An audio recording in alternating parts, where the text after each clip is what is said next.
نستعين على أمور الدنيا والدين نستعينه ونستغفره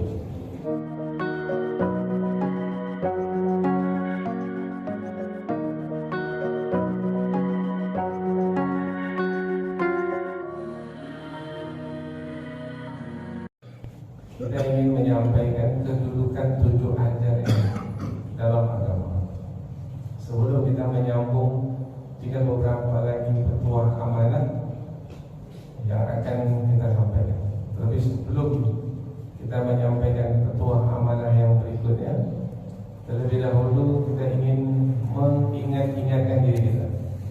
Mungkin lupa, atau mungkin kita tidak dapat menempatkan petuah amanah itu, tunjuk ajar itu, nasihat dan peringatan dari orang tua-tua kita itu, di mana tempat sebenarnya?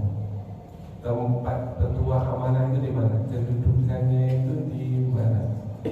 Karena ketika kita menyebut tunjuk ajar Baha'i berdasarkan Al-Quran dan Sunnah, bermakna tunjuk ajar itu adalah bahagian dari Al-Quran dan Sunnah. Ia memang kalau disebut Al-Quran itu adalah firman Allah. Kemudian ketika disebut hadis Nabi itu adalah sabda Rasulullah yang juga adalah firman Allah. Karena tidaklah yang disabdakan oleh Rasul melainkan wahyu yang diwahyukan kepada baginda.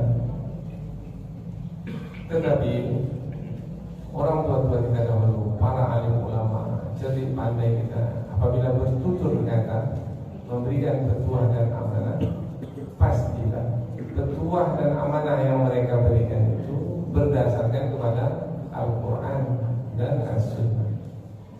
Karena tanpa Al-Quran dan Sunnah adalah kesesatan. Taraktu fikum amrayn lan tadillu ma in tamassaktum bihima kitaballahi wa sunnah. Rasulullah bersabda, kutinggalkan kepadamu 2 pusaka yang apabila kamu berpegang teguh kepada kedua pusaka tersebut, maka kamu tidak akan tersesat selama-lamanya. Yang 2 itu adalah Al-Quran dan As-Sunnah. Meskipun petuah amanah itu tidaklah berupa ayat-ayat Al-Quran ataupun hadis-hadis Nabi, tetapi kedudukan dari petuah amanah itu adalah mengandung wahyu yang ada dalam Al-Quran dan Sunnah. Hanya saja disederhanakan melalui pilihan kata tersendiri, yang apabila kita perhatikan dengan terperinci, maka kita akan mendapati bahwa setiap petuah amanah tersebut adalah berdasarkan Al-Quran dan Sunnah. Maka ketika kita mempelajari petuah amanah tunjuk ajar, maka jangan kita memahami adalah di luar Al-Quran dan Sunnah, tidak. Tetapi tunjuk ajar itu adalah yang terkandung di dalam Al-Quran dan Sunnah. Berarti ketika kita belajar tunjuk ajar mulai, sebenarnya kita belajar kandungan Al-Quran dan Sunnah, yang kita sebut juga sebagai kata-kata hikmah. Di dalam Al-Quran ada seorang hamba Allah yang saleh, disebutkan namanya. Kemudian Allah menyanjungnya, meninggikannya, karena keluar dari mulutnya kata-kata hikmah. Kata-kata hikmah itu sesuai dengan Al-Quran dan As-Sunnah, sesuai dengan wahyu. Siapa namanya? Luqman. Walaqad atayna Luqman. Dan sesungguhnya kami telah memberikan kepada Luqman al-hikmah. Hikmah yang diberikan kepada Luqman sesuai dengan wahyu. maka Allah menyanjung, memujinya, meninggikan kedudukannya, dan menjelaskan di dalam Al-Quran apa yang keluar dari mulut Luqman ketika Luqman memberikan nasihat kepada anaknya. Nah, nasihat Luqman kepada anaknya itu adalah hikmah. Nasihat Luqman kepada anaknya itu bersesuaian dengan wahyu. Walaqad atayna Luqmana al-hikmata 'an ishkur lillah. Perkataan yang keluar dari mulut Luqman kepada anaknya adalah, wahai anakku, bersyukurlah kepada Allah. Perintah bersyukur dari Luqman kepada anaknya. Perintah bersyukur dari Luqman kepada anaknya sesuai tidak dengan perintah Allah kepada kita? Itulah dia hikmah. Dan di situ juga lah kedudukan 7 ajar itu. Apabila Luqman memberikan petuah amanah kepada anaknya disebut hikmah, maka orang tua kita terdahulu apabila memberikan petuah amanah kepada kita, boleh juga tidak kita sebut dengan hikmah? Ya, boleh. Jadi yang kita pelajari dari 7 ajar Melayu ini adalah kata-kata hikmah. Dan kita lihat kata-kata itu pendek, kata-kata itu terpilih. Kemudian apabila kita pahami rupanya kata-kata itu mengandung nilai yang sangat syarat sekali. Muatan nilainya sangat berharga sekali. Barang siapa mengenal yang keempat, ia itulah orang yang ma'rifat. Gimana itu jawabannya? Di Korinta. Barang siapa mengenal yang keempat, ia itulah orang yang ma'rifat. Ma'rifat maknanya mengenal betul tentang kehidupan ini. Bukan hanya kehidupan dunia, tetapi kehidupan akhirat juga. Bukan hanya tentang yang zahir, yang nyata, tetapi tentang yang gaib juga.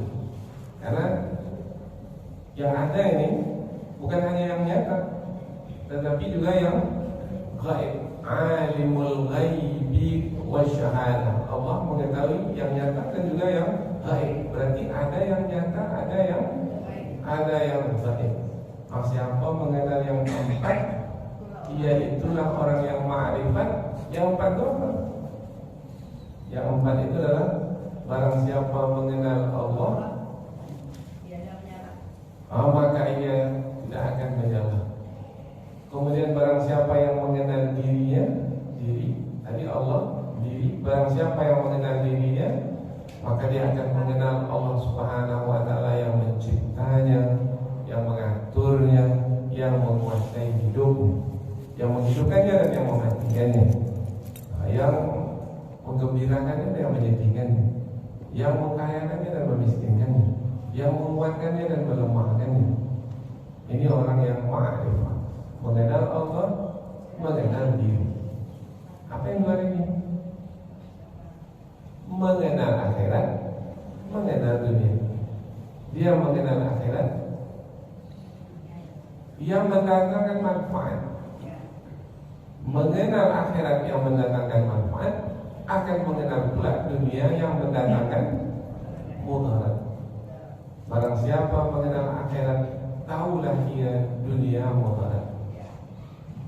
Dunia yang berikutnya, akhirat, dunia. Barang siapa mengenal dunia, tahulah ia barang yang terpedaya. 4. Allah, diri kita. Kemudian akhirat, dunia. Keempat-empat yang disebut ini bersesuaian tidak dengan kandungan Al-Quran dan As-Sunnah? Sesuai. Hanya saja pilihan katanya berbeda dengan yang ada dalam Al-Quran dan hadis Nabi. Maka bolehlah kita menyebut perkataan-perkataan ini sebagai kata-kata hikmah, seperti yang diberikan kepada Luqmanul Hakim, seperti yang diberikan kepada para ulama kita. Ada satu kitab namanya kitab Al-Hikam, dan saya lihat banyak diajarkan di masjid oleh para ustaz kita. dan banyak disyarah, dijelaskan bait-bait yang terdapat dalam kitab Al-Hikam. Kata-kata hikmah pendek, ringkas, tetapi kandungan makna yang sangat luas ya. Maka hikmah disebut hikmah. Apa makna hikmah? Dari kata hakama yahkum. Hakama yahkumu, menetapkan. Yang ditetapkan itu aturan, yang menetapkan disebut hukum. Orang yang menetapkan sesuai dengan hukum, dengan ketetapan atau ketentuan atau aturan disebut hakim. Hakim yang di pengadilan. Maka pengadilan itu adalah tempat untuk menentukan, menetapkan berdasarkan hukum seseorang itu atau tidak berdasarkan hukum, mengikuti hukum aturan atau tidak mengikuti aturan. Yang mengikuti aturan benar, dibenarkan. Yang tidak mengikuti hukum, melanggar hukum, maka disalahkan. Dipersalahkan. Nah, yang menetapkan siapa benar, siapa salah itu adalah hakim. Hakim itu mestilah, karena dia dari kata hakam, menetapkan, maka mestilah kata-kata hakim itu adalah kata-kata hikmah yang bersesuaian dengan Al-Quran dan Sunnah. Yang benar dibenarkan dan yang salah disalahkan. Kalau ada hakim di pengadilan yang benar disalahkan dan yang salah dibenarkan, maka bolehkah dia disebut hakim? Tidak. Lalu kalau tidak disebut hakim siapa? Orang yang zalim. Maka disebut al-hakim adalah orang yang mengetahui yang benar itu benar dan menjalankan yang benar. Mengetahui yang salah itu salah dan menghindarkan diri dari yang salah. Nah, itu barulah disebut orang yang bijaksana.